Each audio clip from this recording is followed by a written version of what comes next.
السلام عليكم ورحمة الله وبركاته. الحمد لله والصلاة والسلام على أشرف الأنبياء والمرسلين وعلى آله وأصحابه ومن تبعهم بإحسان إلى يوم الدين. أما بعد. Leo insha Allah tuko katika Suratul Qadr ambayo ni sura tukufu. Ndani yake unapatikana fadhila kubwa ambayo Allah subhanahu wa ta'ala ameipatia ummati Muhammad sallallahu alaihi wasallam. Na ningependelea leo tuanze tayari moja kwa moja katika hizi ayat kabla ya kutanguliza kitu chochote, ili tuweze kupata funzo moja muhimu sana.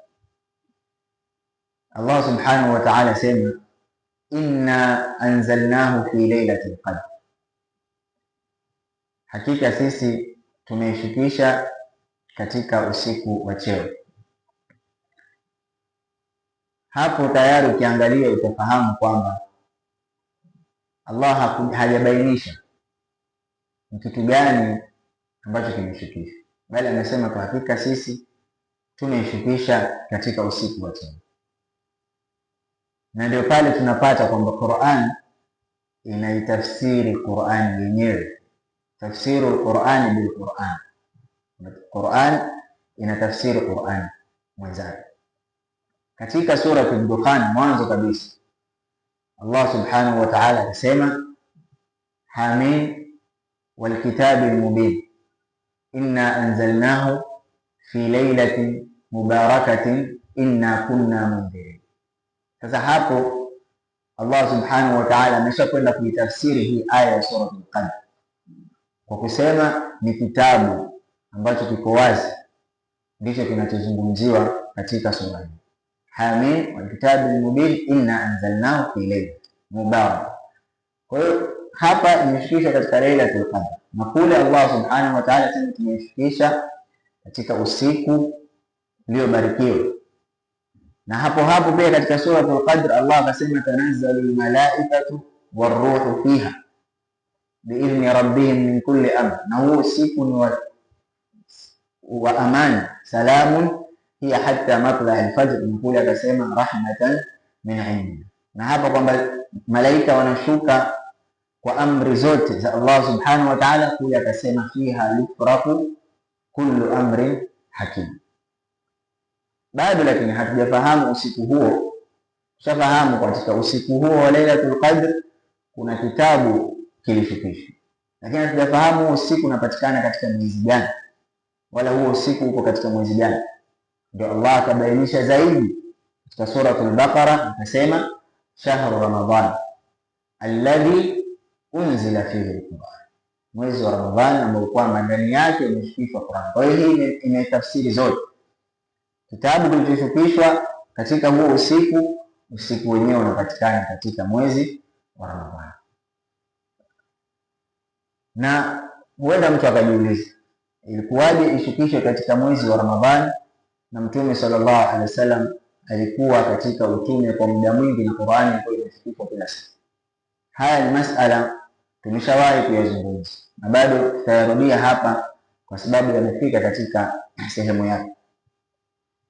Vitabu vingine vyote vilivyobakia tofauti na Qur'an vimekwenda kushukishwa vikiwa viko tayari kitabu kamili.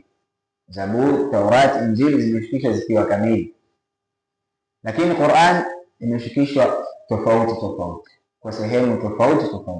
Unavyoona nasema katika miaka 23, 13 katika mji wa Madina na 10 katika mji wa Makka. Ni kwamba Qur'an huu kushukishwa kwake kwa umoja, kwa mara moja katika huo usiku mmoja na huo mwezi wa Ramadhani ni kutoka kwa Allah subhanahu wa ta'ala ila Baitul Izza, ambao ndio kunapatikana Lauhi Mahfuz. Ndio katika Suratul Buruj mwisho anasema fi Lauhi Mahfuz, bal huwa Qur'anun Majid fi Lauhi Mahfuz. Kwa hiyo huu ushukisho wa kwanza ndio unaokusudiwa katika huu usiku wa Lailatul Qadr. Lakini matukio ambayo yalikuwa yanatokea ndio sasa ikawa inachukuliwa kidogo kidogo kutoka Lauhul Mahfuz mpaka kwa Mtume Muhammad sallallahu alaihi wasallam. Na Mwenyezi Mungu abainisha hilo akisema, wa Qur'an faraknahu, na Qur'an tumekwenda kuituma katika mafarqi tofauti tofauti, makundi tofauti tofauti, litaqra'ahu 'ala an-nas, ili upate kuwasomea.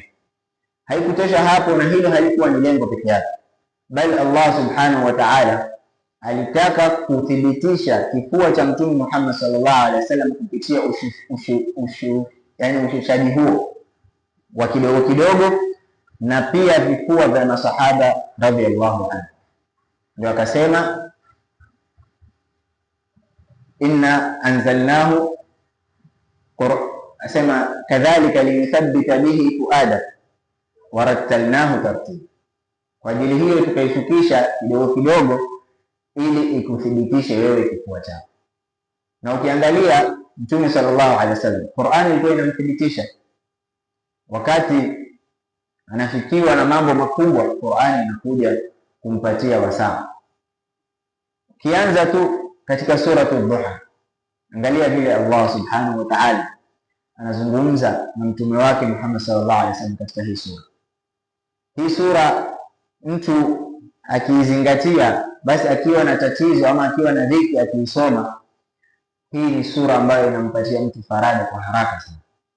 Suratul Duha, Allah subhanahu wa ta'ala anasema, wadduha, anaapa kwa wakati wa duha, wallayli idha saja, usiku pale utakapoingia, ma wadda'aka rabbuka wa ma qala, hajakuacha Mola wako wala hajakusahau, wala al-akhiratu khairun laka min al-ula, na akhira kwako ni bora kuliko maisha hapa duniani, wala sawfa yu'tika rabbuka fatarda, na Allah subhanahu wa ta'ala mwenyewe atakwenda kukupatia mpaka utaridhia.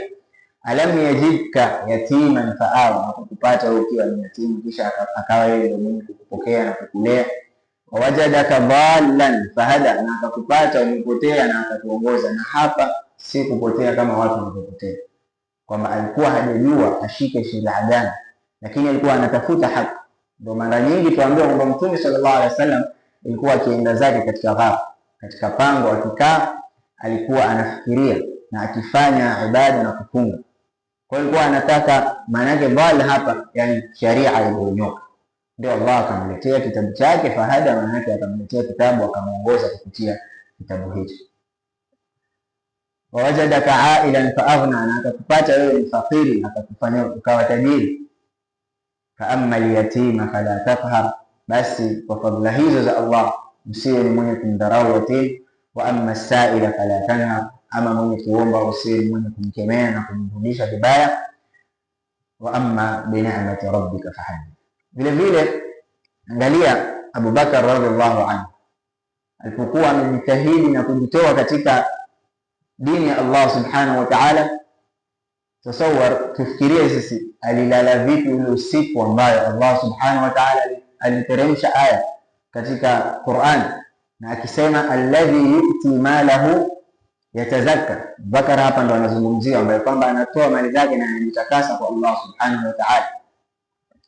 Alladhi yu'ti malahu yatazakka, kisha Allah sema wa ma li ahadin 'indahu min ni'matin tujza illa ibtigha'a wajhi rabbih, kwamba hii hakuna chochote ambacho anakifanya yeye katika kufanya yale zaidi ya kutafuta radhi za Allah subhanahu wa ta'ala. Na Abubakar alijitolea kiasi kikubwa mpaka Mtume sallallahu alaihi wasallam akawa anamwambia, kila mtu yeyote aliyotutendea khairi sisi katika hii dunia tutaweza kumlipa, isipokuwa wewe Abubakar, tumeacha malipo yako kwa Allah subhanahu wa ta'ala. Angalia katika zile khairi Allah.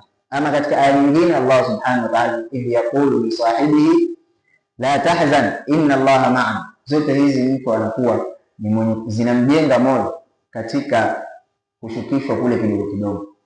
Katika masala yaliyokwenda kuwajenga Waislamu pia moyo wakati wameshindwa katika vita vya pili ambao ni vya Uhud, Allah subhanahu wa ta'ala anambia wala tahinu wala tahzanu, musiwe dhalili, musinyongee wala musihuzunike, wa antumul a'launa in kuntum mu'minin. Kisha akawaambia in yamsaskum qarhun, ikiwa limewafikia nini jeraha, mmepigwa, mmeshindwa katika vita, au mwafikia kitu chochote msichokipenda, faqad massal qauma karhun mithli, hata wenzenu pia iliwafikia kwa sababu mliwashinda katika Badr. Kisha akamwambia watilka al-ayyam nudawiluha baina an-nas, na hizo ni siku tunazigeuza baina ya watu ili kila mtu apate haki yake kwa Allah subhanahu wa ta'ala. Ndio masahaba wakajengeka imani, wakawa wanathabiti. Aisha radhiallahu anha alipokuwa amesingiziwa amefanya zina, watu wote ikawa mji umeenea habari hizo mbaya, lakini yeye alikuwa analia kwa Allah subhanahu wa ta'ala. Na siku ziliposhuka aya 10 katika sura An-Nur kumtakasa yeye Aisha radhiallahu anha, akawa ni mwenye kujifakhiri.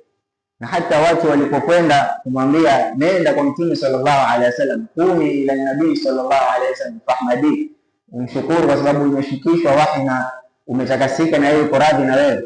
Akamwambia Aisha, akawajibu akamwambia la ahmadu illa Allah, sitamhimidi isipokuwa Allah subhanahu wa ta'ala, kwa sababu yeye Allah ndiye aliyenitakasa na yeye ameshukisha Qur'an kwa ajili ya mimi kutakasika katika Qur'an hiyo, mimi nitamhimidi yeye. Pia Ammar bin Yasir, wakati mamake ameuliwa mbele yake na babake, sasa yeye akalazimishwa aseme kwamba Lata wal Uzza ndio miungu, akawa ni mwenye kusema, moyo wake ukawa umevunjika, yani anarudi nyuma imani, anaona amekosea Uislamu, amekosea dini ya Allah subhanahu wa ta'ala. Lakini angalia alipokwenda kwa Mtume Muhammad sallallahu alaihi wasallam, majibu aliyopata yalimjenga yeye na watakaofanya hicho ambacho alikifanya yeye baada yake. Mwenyezi Mungu ashusha aya sema, man kafara billahi min ba'di imani, yoyote yule atakayekufuru kwa Allah subhanahu wa ta'ala baada ya kuwa alikuwa ameamini, illa man ukriha wa qalbuhu mutma'innun bil iman, maana yake malipo yao yani ya kuwa wataingia motoni milele yako nyuma katika aya za nyuma. Kwa hiyo hapa Mwenyezi Mungu anasema yoyote atakayekufuru baada ya kuamini, malipo yake ni hayo yaliyotajwa nyuma, isipokuwa man ukriha, yule aliyelazimishwa, wa qalbuhu mutma'innun bil iman, na yule ambaye kwamba amelazimishwa na moyo wake una imani na una yaqini kwa Allah subhanahu wa ta'ala. Sahaba huyo ataanza kupata amani na kupata nguvu baada ya kufikishwa aya hizi. Na ziko ayati nyingi, leo tutasema tutakuwa ni wenye kuhadithia visa, zitakuwa ni zenye kutuchukulia wakati wetu. Akhira tu ni masala aliyoulizwa Mtume Muhammad sallallahu alaihi wasallam kuhusu watu wa ashabu kahf na chakula cha kwanza peponi, na mtu gani ambaye amezunguka dunia nzima baina mashariki na maghrib. Mayahudi walikuja kumuuliza Mtume sallallahu alaihi wasallam hili swali kama kumchallenge, na kwamba akipata majibu tutaamini yeye ni nabii wa kweli, kwa sababu haya majibu hayajaelezwa mahali nyingine isipokuwa katika vitabu vyetu na sisi ndio tunao. Kwa hiyo alipokwenda kwa Mtume sallallahu alaihi wasallam, Mwenyezi Mungu akajalia Mtume akawaambia njooni kesho mtapata majibu yenu bila ya kusema inshallah. Kwa hiyo hakushuka wahi, akasubiri, wanavyoni nasema zaidi ya siku 21, mpaka wale watu walikuja kumuuliza swali wakaanza kusema huyu si Mtume, ni mrongo, mbona umeshindwa kutujibu maswali yetu. Lakini Allah ile kumsubirisha ilikuwa ni kwa ajili ya kufanya nini? Kumjenga. Kadhalika linuthabbita bihi fuada, hakuna lengo lingine, imeshukishwa makundi tofauti tofauti ili kila tukio ile aya yake ikija imekuwa na tathbiti zaidi kuliko ingekuwa imeshukishwa kabla ya yale matukio kutokea. Ndio Allah subhanahu wa ta'ala akamshukishia suratul Kahf, na hapo majibu yote yako yameelezewa. Kuna Dhulqarnain ndio mtu alikuwa anamuulizia, na ni chakula cha kwanza ni tumbo, ini la papa au samaki yoyote, Mwenyezi Mungu anajua zaidi. Alafu jawabu la wao vijana kwamba ni watu wa ashabul kahf, akawapatia kisa chao kwa urefu na kwa ufasaha. Kwa hiyo ikawa ni sababu ya kuthibitisha na kumjenga Mtume sallallahu alaihi wasallam na Waislamu wengine kuzidi kubakia katika imani. Kwa hiyo inna anzalnahu fi lailatul qadr, Qur'an Allah amepatia cheo. Cheo hicho ni katika kuifikisha katika usiku wenye cheo, ili sisi tufahamu hakuna kitukufu kitaunganishwa na kitu ambacho si kitukufu. Kwa hiyo ule usiku ni wa cheo ukafungamanishwa na kitu ambacho ni kitukufu kuliko vitu vingine vyote. Ndio Allah akasema shahru Ramadhan alladhi unzila fihi alquran, kabla ya kutuamrisha saum, faman kana minkum maridan au ala idhafi.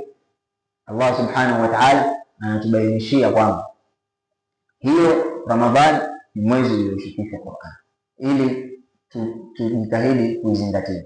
Inna anzalnahu fi lailatul qadr, ambapo ni usiku wa Ramadhani wa lailatul qadr. Na masala ya lailatul qadr yamezungumziwa sana, ni usiku wa ngapi katika witr, katika siku gani? Hayo ni masala tutakuja pia kuzungumzia masiku hayo ikikaribia.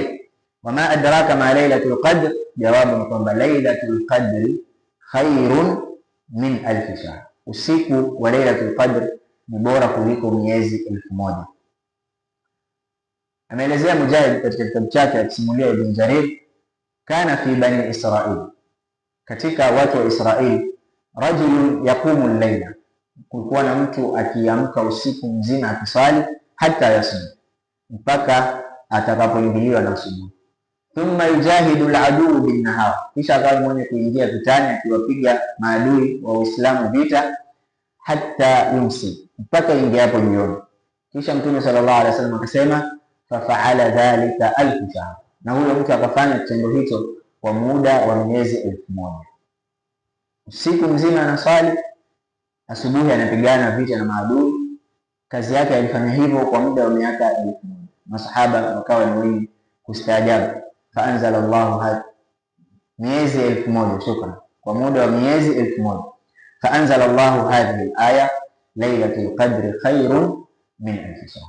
Na katika hadithi ambayo inathibitisha hilo, an Ali ibn Urwa sema, dhakara Rasulullah sallallahu alaihi wasallam, Mtume sallallahu alaihi wasallam aliwahi kutaja siku moja, arba'atun min bani Israil, watu wanne katika watu wa Israili, abadu Allah 80 ama, wamemwabudu Allah subhanahu wa ta'ala miaka 80, ambapo hii miezi 1000 tukileta katika hesabu inakuja miaka 84 na kitu. Kwa hiyo hawa waliabudu miaka ya 80. Watu gani hawa wanne aliowataja Allah subhanahu wa ta'ala? Kisha Mtume sallallahu alaihi wasallam akabainisha akasema, lam ya'suhu tarfata ayn, hao watu hawajamuasi Allah katika hiyo miaka 80 hata kiasi cha kufumba jicho, yani hawajawahi kumuasi Allah katika hiyo miaka. Fadhakara Ayub, kataja wa kwanza ambaye ni Ayub alayhi salam, wa Zakaria wa Hazqil ibn al-Ajuz wa Yusha ibn Nun, na huyu ni mmoja katika watoto wa Nabii Nuh waliokubali ujumbe wa Allah subhanahu wa ta'ala. Qala, Mtume sallallahu alaihi wasallam, huyu Ali ibn Urwa asema, faajiba ashabu rasulina, wakastaajabu masahaba zake Mtume sallallahu alaihi wasallam min dhalik. Faatahu Jibril, akamjia Jibril, Mtume sallallahu alaihi wasallam akajiwa na Jibril akawaambia kwamba umma wako wanastaajabu hao watu walifanya hivyo, qad anzala Allahu khairan min dhalik, Mwenyezi Mungu amekushikishia wewe bora kuliko ya hayo waliyofanya hao. Hao watu walimwabudu Allah miaka mingapi? Tumesema miaka mingapi? 80. Na usiku huo wa Lailatul Qadr unapigwa kwa hisabu ya miaka 84. Ina maana atakayeuwahi atakuwa amewashinda hawa watu wanne waliotajwa katika hadithi. Na fadhila ya Allah, na kwa siku moja, hata si siku pia, ni nusu siku, maana ni ule usiku tu baada ya maghrib mpaka itakapoingia fajr. Angalia hii fadhila ya Allah subhanahu wa ta'ala kwa sisi. Na haitoshi, haikujaliwa kwamba kila mtu atapata mwaka mmoja peke yake. Una fursa ya kupata miaka mingi, kila mwaka ukawa ni mingi fulani kuipata. Ndio wapata Mtume sallallahu alaihi wasallam hakuwa ni mwenye kucheza kabisa zikifika hizi siku. Katika hadithi maarufu kwamba alikuwa akifunga kibwego kutoka nyumbani akija msikitini, kwa sababu alikuwa amefahamu na anajua kabisa ukubwa wa hizi siku. Ndio Jibril akimwambia qad anzala Allahu khairan min dhalik, ikawa ndio inateremsha inna anzalnahu mpaka mwisho wa hiyo. Kwa hiyo ni usiku ambao ni bora na fadhila zake ni nyingi, na haya masala yamezungumzwa sana. Kwa vile tuko katika mlango huo, itabidi tumiaekea wakati wake. Almuhimu ni usiku wenye cheo na ni usiku mkubwa sana ambao Allah subhanahu wa ta'ala ametupatia sisi waja wake. Katika tafsiri asema Lailatul Qadr lailatun mubarak, ni usiku uliobarikiwa. Al-amalu salihu fihi, tendo chema ndani ya usiku huu, ikiwa ni Qur'an, ikiwa ni dhikri, ikiwa ni chochote kile kitakachopatikana tafanywa katika usiku huo, khairun min amali 1000 shahr laysa fiha lailatul qadr, itakuwa kitendo hicho ni bora kuliko amali nyingine zitakazotendwa katika miezi mingine yote, ambayo mpaka ifike miezi 1000 ambayo ndani yake katika hizo siku hakuna Lailatul Qadr. Maana yake ikipatikana Lailatul Qadr hakutakuwa na amali nyingine bora kuliko hiyo ambayo iko katika Lailatul Qadr. Kwa hiyo ni fadhila kubwa sana Allah subhanahu wa ta'ala ametupatia. Wa huwa tafaddala Allah ta'ala ala hadhihi, na hiyo ni fadhila kwa Allah subhanahu wa ta'ala juu ya umma. Tanazzalu almalaikatu waruhu fiha biidhni rabbihim min kulli amr, katika usiku huo wanashuka malaika na roho.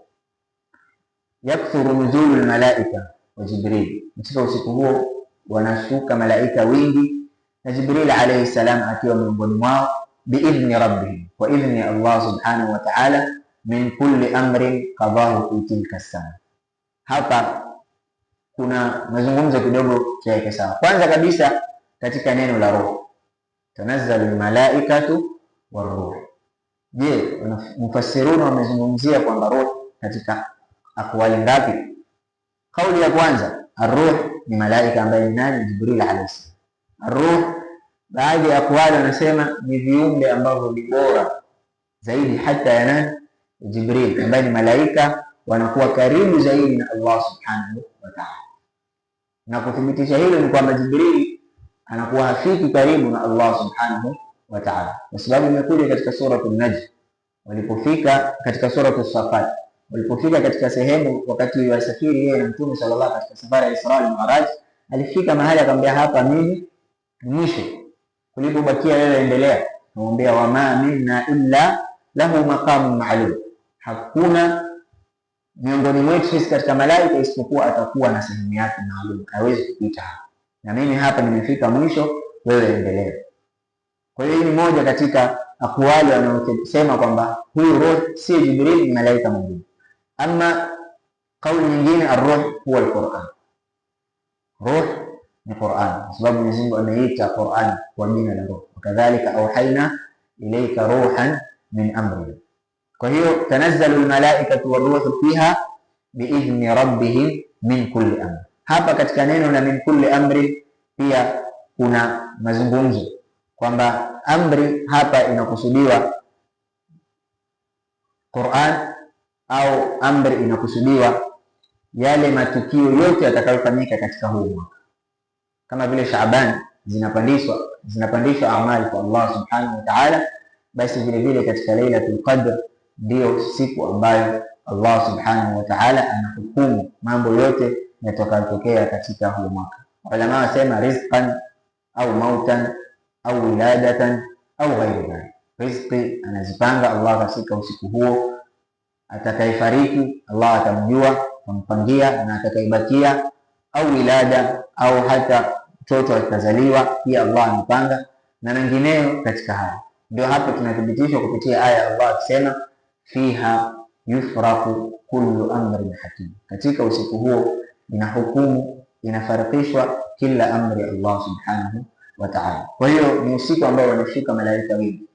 Kwa hiyo ikiwa kauli ya kwanza ni Jibril au ni huyu malaika ambaye ni bora kuliko Jibril, zote hizo ni akwali, lakini sisi kauli yenye nguvu tutasema waruhu Jibril alayhi salatu wassalam. Kwa hiyo tanazzalu almalaikatu waruh Jibril fiha biidhni rabbihim min kulli amr, kwa sababu hizi ikhtilaf zimekuja kupitia aya nyingine inayopatikana katika sura an-Naba, yauma yaqumu ar-ruhu wal malaikatu safa. Hapo pia imepatikana ikhtilaf kubwa kuzungumzia huyo roho ni gani, kwa sababu imekuja pia kauli kwamba roho inakusudiwa sisi roho za wanadamu ambazo zitasimama, na pia malaika watasimama katika safu ya Allah, la yatakallamun illa man adhina lahu ar-rahman wa qala subhanahu. Almuhim ni usiku wenye cheo, malaika wengi wanashuka. Abu Huraira asimulia asema, almalaikatu fi lailatul qadr aktharu min adadi alhasa fi al-ard. Malaika katika usiku wa lailatul qadr wanakuwa ni wingi zaidi kuliko hata idadi za chembe chembe ambazo za mchanga inayopatikana katika dunia. Malaika wanakuwa ni wingi kuliko chembe chembe ambazo ni za duniani. Kwa hiyo wingi wake hauwezi kuelezeka. Wanashuka kwa wingi malaika wa Allah kwa sababu ni usiku wa khair. Na pia katika kutafsiri salamun hiya, maulama wasema wale waganga na wachawi na watu wowote wale ambao wanafanya vitu vibaya usiku na majini hawawezi kufanya kitu chochote katika usiku. Hawawezi kufanya kitu chochote katika shar katika usiku huo wa Lailatul Qadr. Hii ni moja katika tafsiri na kutafsiri salamu hiya hatta matla' al-fajr. Hiya amnun kulluha, usiku huo ni amani wote. La sharr fiha, hakuna ubaya utakaotendeka ndani yake, ila matla' al-fajr, mpaka itakapoingia al-fajr. Katika kauli nyingine kwamba salamu hiya, maana yake malaika wale walioshuka kwa wingi wanawatolea salamu mu'minun ambao wako katika ibada, yani wanawasalimia. Sisi hatufanya nini? Hatujui, lakini hiyo ni habari kutoka kwa Mtume sallallahu alaihi wasallam, tunapaswa tuamini. Kama vile alivyotuambia ukiingia katika msikiti lazima usalimie, kwa sababu ndani yake kuna viumbe wa Allah subhanahu wa ta'ala wataitikia. Na sisi tuamini kwamba hii salamu ni kitu ambacho kitakuwa ni taada baina yetu na malaika hata huko baada ya kuingia peponi, kwa sababu neno la kwanza malaika watakaowaambia wanadamu ambao wanaingia peponi ni salamu. Wasiqa alladhina ittaqaw rabbahum ila aljannati zumara, watakokotwa wale ambao wamemcha Allah mpaka katika milango ya pepo wakiwa makundi makundi. Hata idha jauha futihat abwabuha, mpaka atakapofika itafunguliwa milango yake, ama itakuwa ishafunguliwa katika masala tuliyozungumza. Futihat abwabuha wa qala lahum khazanatuha, wale ambao ni walinzi wa pepo watawaambia wale waumini, salamun alaykum, amani iwe juu yenu, tibtum fadkhuluha khalidin. Kisha pia vile vile wamtazu liyawma ayyuhal mujrimun alam na'had ilaykum ya bani adam an la ta'budu ash-shaytana innahu lakum aduwwun mubin wa an i'buduni hadha siratun mustaqim wa laqad adalla minkum jibillan kathiran falam taqulu ta'qilun. Hiyo aya Allah subhanahu wa ta'ala anasema salamun qawlan min rabbir rahim, salamu ni neno kutoka kwa Allah subhanahu wa ta'ala, mwingi wa rehema mwenye kurehemu. Tanazzalu almalaikatu waruhu fiha biidhni rabbihim min kulli amr salamun hiya hatta matla' al-fajr, usiku huo ni wenye amani na salama mpaka itakapoingia alfajiri. Almuhimu, mazungumzo haya yamekuja na munasaba kwamba tunakaribia katika mwezi mtukufu wa Ramadhani. Kwa hiyo lazima tutahusiana huko itakapofika, lakini ni muhimu na ni bora mtu atakapokuwa ni mwenye kuanza na mapema kujizoesha katika kufanya ibada za usiku, ili ikifika lile 10 la mwisho tuwe tumeshamaliza ule uvivu ambao unakuwa katika nafsi na unakuwa katika moyo.